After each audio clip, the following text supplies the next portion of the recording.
Good afternoon, everyone. For those of you joining us live, welcome. This talk is part of a series that we're kicking off to support our distance learning resources that we're creating and curating at Adobe. And this week we're really focusing on the topic of where to first start when teaching your class online. Especially for those of you who may be migrating your course online for the first time, we really just want to start with the basics of how to set up video conferencing or other forms of live interaction with your students. So I'm very excited that today we are joined by Dr. Shannon Pufahl. Shannon is a lecturer in creative writing at Stanford University and a celebrated novelist and writer. Last year, her novel On Swift Horses was released to critical acclaim. And for the past few years, Shannon's been running creative writing classes using video conferencing, digital office hours, and also leveraging Canvas, which is her institution's LMS. So Shannon's joining us now to share some of her insights, best practices, and how she's learned to teach creativity effectively using distance learning tools and approaches. Shannon, thank you so much for joining us today and for sharing some of your tips and tricks and experience from the field teaching online at Stanford. Sure, no problem. Thanks for asking. I thought maybe we could kick off with you just telling us a little bit about your classes, what you teach, and what those have looked like during your time at Stanford. Yeah, sure. Well, I was sort of in charge of starting some online classes in the summertime, largely to get more matriculated Stanford undergrads to kind of take that fourth quarter and meet some requirements that they needed. And it was challenging because I do a lot of workshop-based courses. So the good thing is that they're small. The difficult thing is that they rely a lot on discussion and rapport. And so one of the big challenges was figuring out how to do that in an entirely online model. But I actually think it's obviously been pretty successful because we've been able to run more and more of those classes each summer. But mostly I've picked up a lot of tricks for kind of producing intimacy without physical proximity, which I think for a lot of us teaching small courses in the humanities is probably the thing that's most important for student engagement, their sort of buy-in to what's happening, and just the sort of feedback loop of the small classroom that many of us, it's one of our favorite parts of teaching. Yeah. Yeah. But before we dive into your real pro tips and tricks, I wonder if we could just sort of start with day one when you were asked to do this for the first time. Mm. Where did you start? What did setting up that first experience look like for you? Well, I thought first, like, this is impossible. partly because there's so much that happens in the classroom when you're teaching those kinds of courses, that number of students, that relies on, like, your own personal charisma or your ability to kind of work on the fly in an environment that's familiar to you, the classroom, or the dynamic of 10 to 15 students. So I thought, I don't think this could work. And then I sort of investigated the tools that were available, and I think it was clear to me that it's really just a kind of translation of the things that you already do. You have to kind of make explicit the things that are tacit to you. And once you do that, you find all kinds of avenues for producing, if not the same, then very similar results. So I think the first thing I did was think about how I would turn lecture elements into something that could be accessed at any time. So that could be asynchronous, so using video or writing up lectures. And then thought about ways of kind of staging discussions so that so that we weren't just walking cold into a kind of virtual room, right? Which can just be a kind of, space in which people aren't entirely dialed in. Yeah. So those were some of my first steps: panic, and then and a feeling of total impossibility. And then thinking, well, okay, but what are the things that I do in the classroom actually made of as constituent parts? And how can those things be translated into a non-physical classroom kind of media? So, yeah. And then I was excited. And then I was excited because I thought, oh, I get to do this from my living room. Like I get to wear slippers. I don't have to commute. Yeah. The unanticipated perks. Yeah, no, for the next 8 weeks, I only have to dress the top half of my body. Amazing. I love it. Yeah. Although pro tip may be important to, Oh, yeah, no, wear clothes everywhere. Wear clothes everywhere. Just on the bottom, you can wear pajamas or whatever. Yeah. There's a great meme that I'm following all these teacher Twitter threads and channels where teachers just empathizing with this experience. Yeah. And one of my favorites was it's very important at 9 p.m. to change from your day pajamas to your nighttime pajamas. I got a real kick out of it. That's great. That's great. Yeah. Yeah. I mean, when I started teaching online, I did hear a lot of horror stories that were cautionary, in useful ways about like things that you don't want to have go wrong. And they're mostly about like kind of breaking the barrier, right? Like one of the things that I think is really challenging is how do you project certain things like authority, trustworthiness, right? Things that you're used to knowing how to project in the physical classroom. How do you do that in a forum like this? How do you seem authoritative, while maintaining a certain kind of accessibility, all the things that you have to balance. And one of the things you definitely don't want to have happen is like kind of breaking that fourth wall. It's like seeing your teacher at the movie theater when you're in elementary school and you're like, oh my God, you have like a life. Like that's just, it punctures something essential. So like, you don't want anyone to know about your pajamas. You just get to wear them. Yeah. It reminds me of that scene from that film Mean Girls, where one says to the other, like, seeing your teacher out of school is like watching a dog walk on its hind legs. Yeah, totally. It's disorienting at first. Yeah, it's like every time you go scout out the place where you're going to teach for that quarter or whatever, it's like essential to find the other bathroom. Like I might have to walk 4 more minutes, but I'm going to use the bathroom. Yeah. Maybe returning back to that first time you set up, and then we can see what you're doing now. What were the tools that were your first go-tos? Were you using a learning management system or Google Docs or other things? Yeah, I mean, Canvas was available, and I had used it kind of in a supplementary way for in-person classes. So I knew some things about how it worked, and it's great at Stanford because there's always kind of new add-ons and things that are embedded within Canvas that you can use. And so just kind of beefing up my knowledge of Canvas to start with, finding the things that it could do. It's not particularly sexy as an interface, right? But it certainly works for a lot of the things that you need. And then figuring out how to do other kinds of things like synchronous elements. Zoom has been the most useful, just because it has a number of different things that kind of help with engagement and rapport, like the chat function and other things like that. So those were the main things that were available. And then we had some plugins, like we got Harmonize at one point for Canvas. And that was kind of nice for making kind of more interactive or interesting lectures. I could use photos, I could embed video, things like that, which Canvas doesn't do particularly well on its own. So just learning, allowing myself to make mistakes. It was a lot of like having a lot of humility about hearing back from students that things didn't work. That what I had intended for the technology to perform, like it wasn't working the way I wanted it to, or I hadn't set it up right. And like, just kind of letting that be part of the experience and not freaking out when something didn't work.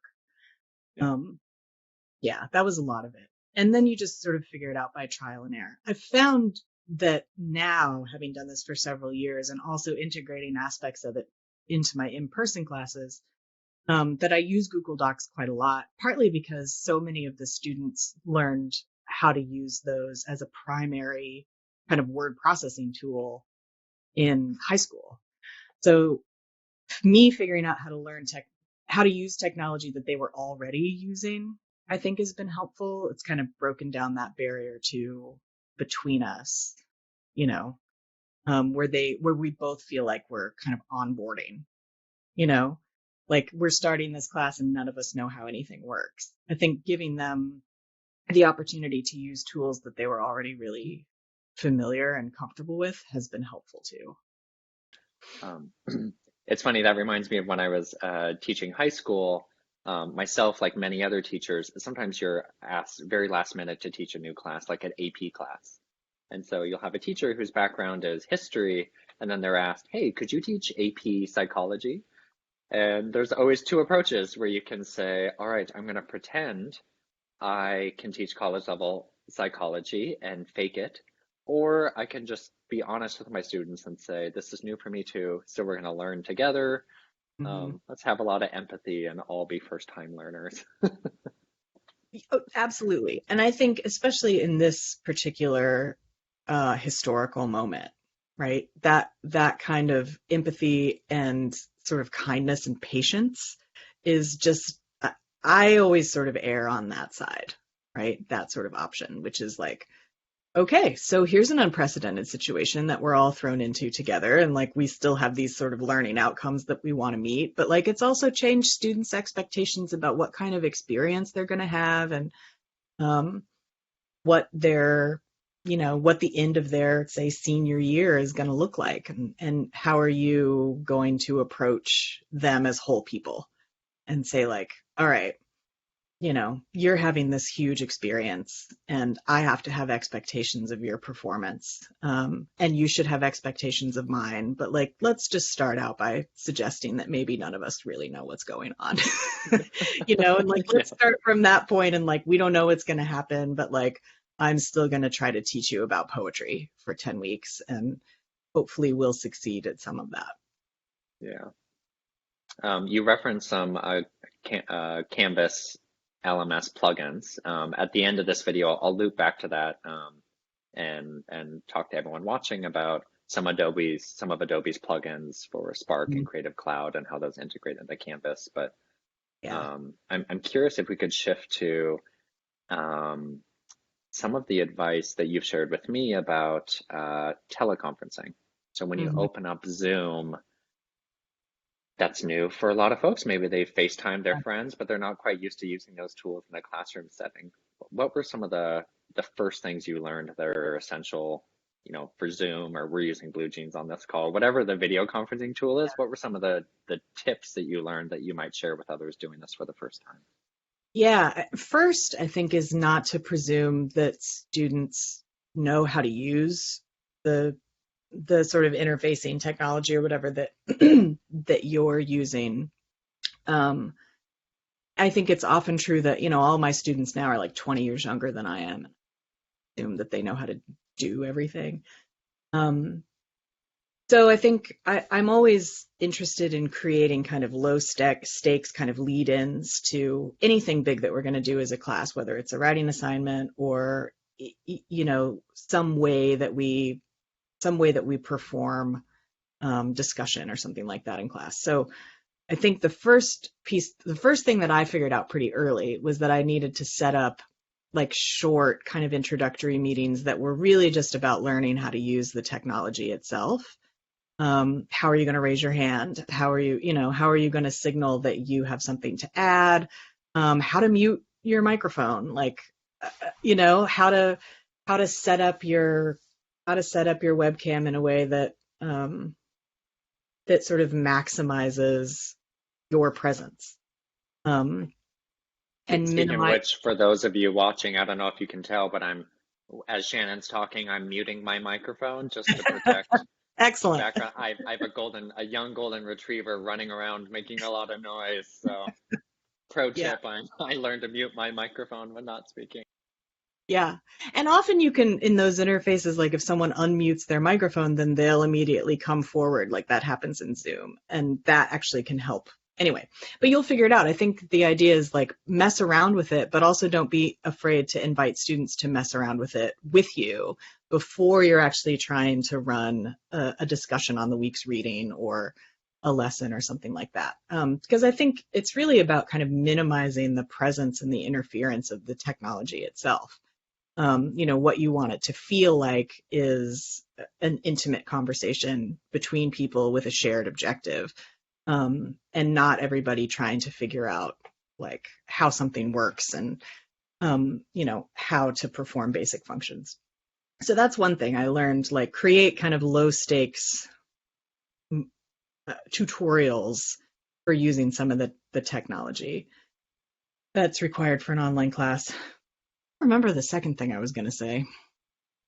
I'm curious, have you ever used, when you want to simulate kind of small group discussion, does your tool have something like breakout rooms, or do you have folks pop into other sessions? How do you manage small conversations on video conference?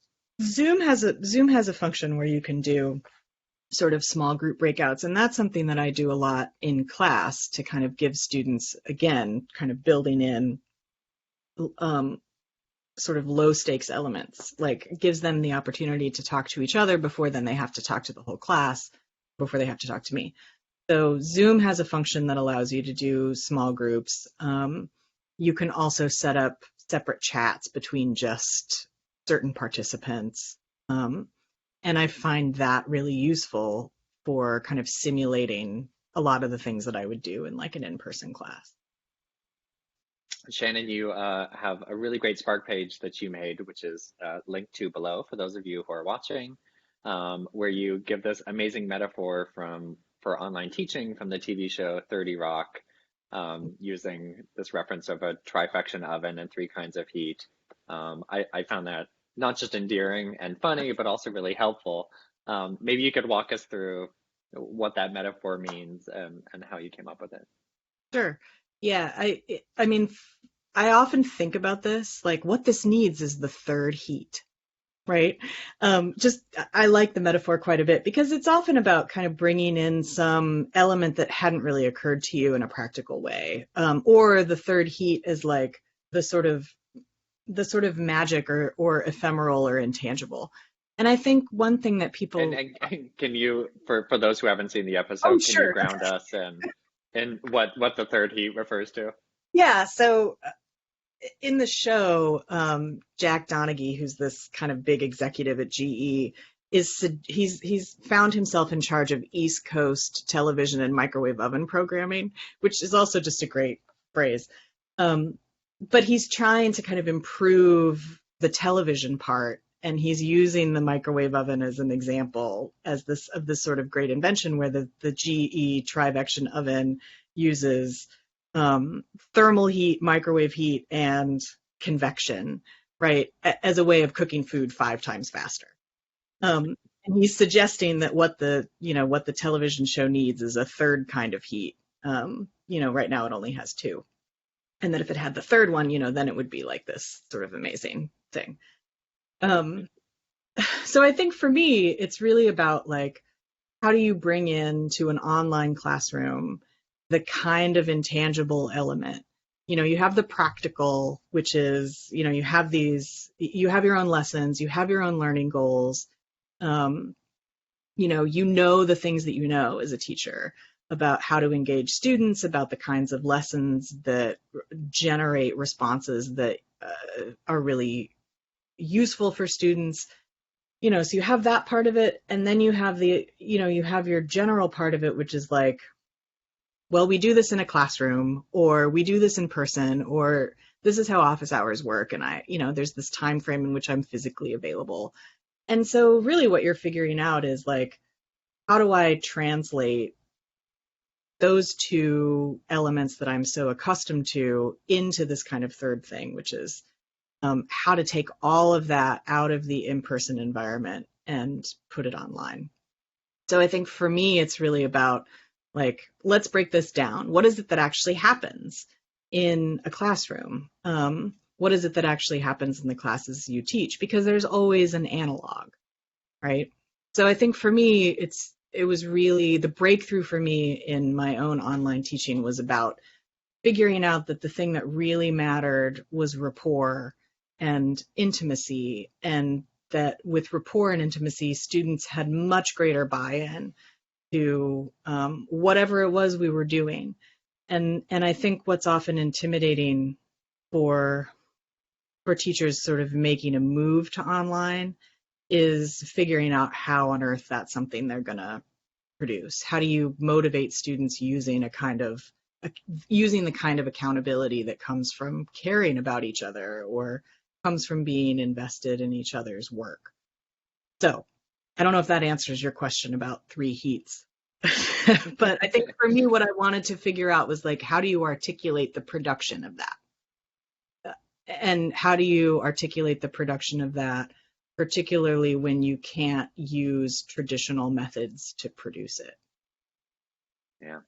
I imagine for creative writing or any creative discipline, even though I believe every discipline is creative, but when you're asking students to create work and be open to feedback, is your experience that in that sort of subject matter, it's even more important to have that sort of trust and intimacy? Oh yeah. And I think that's students not only have to care quite a bit about their colleagues in order to really think hard about what it is that they've made, they also have to trust the information that they get from their peers. And partly that's done by producing that kind of intimacy and getting to know people's aesthetics and who they are, you know, the way that in any group situation you're figuring out who you're allied with aesthetically or intellectually. So it's really important. And, you know, I think also one of the things that I think is really important about just having a model is to kind of suggest that, like, you know, someone writing a sitcom has figured out some categories that are like transferable, like this, you can do it, you know. And I think using those categories is just it's always helpful to be taxonomic. Like when you can sort of break things down to constituent parts, then you can start to see like, you know, how was I always operating? And I think it's really about like, you've been doing all of this stuff as teachers, and now you just have to figure out how to categorize it so that you can translate all of that knowledge into a different medium. So, yeah. One thing I've been thinking about is with everything going on with COVID and school closures, it feels more important than ever that people have outlets and coaching and how to express themselves. Mm-hmm. Because we all are feeling and thinking a lot right now. As you teach next quarter, do you think the ways in which the world looks differently might influence your students and the ways in which they're expressing themselves or looking to express themselves? Yeah. So I met with a couple of students, like once the order was in place from Stanford, we weren't to meet in person anymore. I met with a lot of students on Zoom, and, you know, because I have these kind of small classrooms in which people are sharing often very intimate aspects of their lives through their writing, you know, I get close to a lot of them. And I think what I was hearing from a lot of students 19, 20 years old is like, we feel as if we've been living with crises our whole lives. Our generation is a kind of generation of crises that starts with 9/11, say, and, you know, moves through all kinds of things, war, recession, like crazy elections.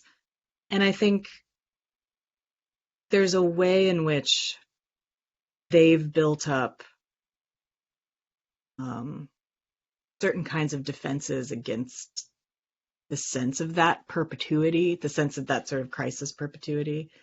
And what they want are opportunities to kind of break down their resistance and find new ways of thinking about it. So I definitely imagine that one of the things that we're going to encounter as teachers all over, and particularly perhaps with older students, is a desire really to figure out what kind of place they're going to have in a world that looks like this, in a world that looks in some ways constantly new to them. And I think we have that responsibility, to figure out how to give them tools for finding expression for those things. Those are always the sort of obstacles. Yeah. Yeah, it's going to be hard. It's going to be really hard. It's going to be hard for a lot of people. I think for those of us who can still engage with each other this way, who have the opportunity to take classes and to learn, like, I think it's always important to remember that that's a great privilege. So when you find yourself sort of freaking out about, like, how am I going to do this? How am I going to teach my class this way? I think it's always helpful to remember, like, hey, you get to do this. Like, the world's kind of falling apart a little bit, but like, this is your part in it. Like, this is your responsibility for kind of keeping it moving and maybe even making it a little bit better. Like, when people ask me what's the hardest part about writing, I'm just like, I mean, there's all kinds of hard things, but like, I get to do this, like, I'm never going to talk about it as hard. That's incredible. Yeah. At moments like these, when I've been speaking to other colleagues in primary and secondary schools and universities, there's been a sense of the first step is to find the torchbearer in your department. That person who is calm or optimistic or has done this before, who can shine a light in this time for students, but also other colleagues. And one of the reasons I was so excited to talk to you today is when we were working together at Stanford, you were that person, and it's wonderful to hear that at Stanford and in your department, you're this resource, because even just hearing you talk about what you're doing now, I just feel put at ease. Like, I could do this. Thanks, I could take my class online. So yeah, I feel that way about you too. So, well, we all have to have those folks. And, for those of you watching, I'm sure a lot of you are already that person, or you're hoping to become that person, or, find that person, because we all are in it together, and someone has tried it teaching online, and someone has failed, and someone's video conferencing has crashed 3 times, and their golden retriever came in and they just had to laugh. And yeah. And every mistake you make, like, somebody else has made, and 1,000 other people have made exactly the same mistake you've made. And like, we were talking about before, I think it really is just a matter of kind of, you walk into that first class meeting and you say to the students, like, well, so none of us have ever been here before. Like, I have some ideas, and I think I have some good plans for making the next 10 weeks work for us, and teaching you some of the things that I think are important.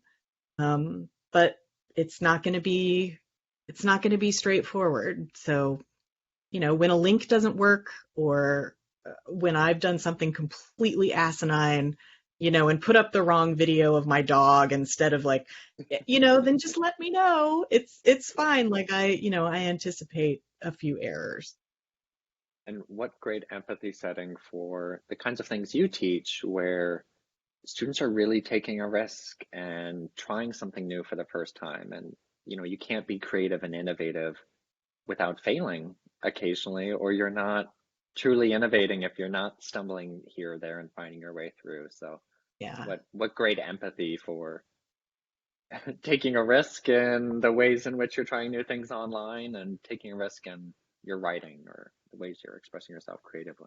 And believing as much as you can that, like, mistakes are an enormous part of any kind of creative process. When students first start writing, I'm almost reluctant to tell them how much a part it is. Like, how much time you will spend, like, making mistakes and retracing your steps, and, like, thinking that you're terrible at everything.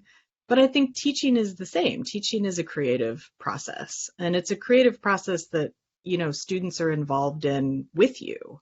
And what you hope for is that everybody kind of brings their best to the table. And so I think giving them the opportunity, like, having the kind of efficacy that says to students, like, we're going to make this thing together, is an essential part of, like, creating a really dynamic classroom. It can be really scary. Like, you're essentially giving them, oh, sorry, I thought I had that off. You're essentially giving them like This is a empathy ton of setting. power. Yeah. Sometimes our phones ding. Yeah. You're giving them a lot of power in the room, but I think that's important. I think don't be afraid of their power Yeah, as much as possible. yeah. I Yeah. really like the conference tools that have the ability to kind of set things up Brady Bunch style. Uh, Because for me, it's just very symbolic of like, hey, everyone gets equal representation on this screen. And mhm, even though I'm the teacher, I'm just that box in the left corner, and right. whoever's speaking gets visual Yeah. presence. Yeah, that's a great way to think about it. It is. Like, there's something very democratizing about it. And Yeah. and I was reading about, I've been reading here and there, the news, trying to kind of minimize a little bit of that. Um, but I think people are a little bit excited. Like, there's all of this technology that exists, and we've spent the last like 5 or 6 years like talking about how it's ruined the modern world. But like now we have this opportunity to use the things we've made in order to have exactly those kinds of democratizing or leveling or intimacy producing kinds of moments with other people, you know? And we can maybe re-see like what it is, on the whole, like what it is that technology can do for us. So that seems great, Yeah. just to Yeah, find I'm whatever on silver board for linings that. you can. Yeah. Yeah, those of That's you great. who work in tech, this could be a bright shining moment. Yeah. Well, I'll transition in just a few seconds and walk folks who are watching through some examples of your Spark post and how you set it up, and because you mentioned Canvas, some of the ways in which Adobe Creative Cloud and Spark integrate. But before we wrap up our time together, any sort of parting words to all of the teachers and faculty watching right now, maybe starting for the first time the journey that you've been on for a while? Yeah. I think one thing that can happen very easily is there's so much out there. There's so many learning tools. And I think it's possible to really be overwhelmed. Like, I'm going to have to learn how to do all of this stuff. And I think what I found from my own experience and then reflecting on my own experience and kind of tweaking along the way is that, you make the technology work for you. You don't you don't remake your own philosophies or strategies because of the kinds of technology that's available, and don't use it just because it's there. You have to find, it takes some work, but if you can find those things that really allow you to meet your own learning goals and produce your own learning outcomes, like, make the technology work for you. Don't let it boss you around.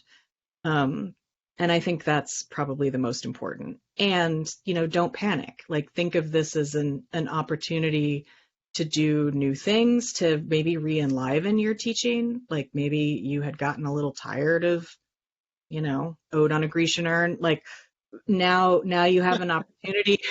Now you have an opportunity to like to invigorate your own teaching practice, and to do something unprecedented with groups of students who are there and beginning hopefully with a kind of perfect trust in the classroom. So, those are all opportunities.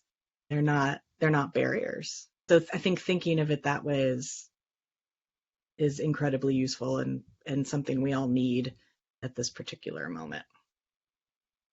Yeah. Great advice. Good. Well, Shannon, thank you so much. With everything going on, I'm sure you're busier than ever. So it's a real gift that you've taken the time to share all this with me and everyone watching. And just can't say how grateful I am. Well, anytime. And I'm so grateful for all the work that you all are doing and the amazing tools you're making. So I appreciate that too. Well, Yeah. Thank you so much. Yeah. Thank you so much. And for you watching, let me now share with you Shannon's Spark page and a link to that, and talk about Canvas and LMSs and how Adobe can integrate and help things there. Cool. So again, those of you looking to read Shannon's Spark page, here is the link to it below. And as Shannon mentioned, she uses Canvas as her learning management system at Stanford. For those of you who aren't aware, Adobe Spark and Creative Cloud can now be integrated into Canvas. We know that providing access to the essential learning tools in an environment where you and your students are already spending a great deal of time is very important to you. So to learn how to connect Canvas with Spark and/or Creative Cloud, there's information in the link below for how IT admins can sign into Canvas, turn on the relevant developer keys, and then go through a few more simple steps to install the software either globally or into select courses. At schools that have Creative Cloud licenses, educators and students can access their Creative Cloud apps directly within the course's left-hand side navigation.